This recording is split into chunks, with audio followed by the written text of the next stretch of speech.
लोहे का तराजू। एक बार एक व्यापारी को व्यापार के सिलसिले में प्रदेश जाना था और उसके लिए पैसों की जरूरत थी। वह साहूकार के पास गया, उससे पैसे उधार लिए। व्यापारी ने अपने लोहे की तराजू साहूकार के पास गिरवी रख दी। अपनी यात्रा से वापस आने के बाद व्यापारी साहूकार के घर गया।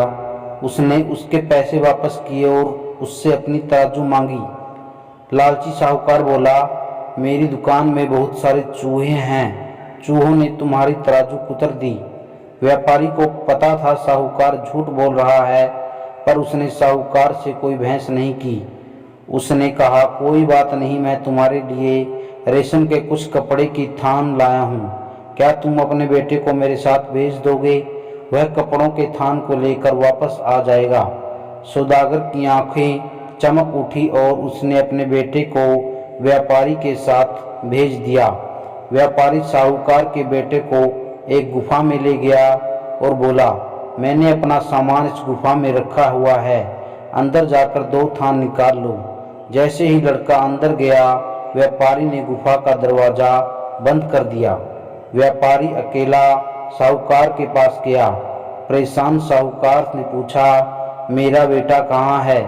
व्यापारी ने कहा, मुझे माफ़ करना, एक चील तुम्हारे बेटे को अपने पंजे में दबाकर उड़ गई। साहूकार गुस्से में बोला, ऐसा कैसे हो सकता है? मैं तुम्हारी शिकायत गांव के बड़े बुजुर्ग से करूंगा।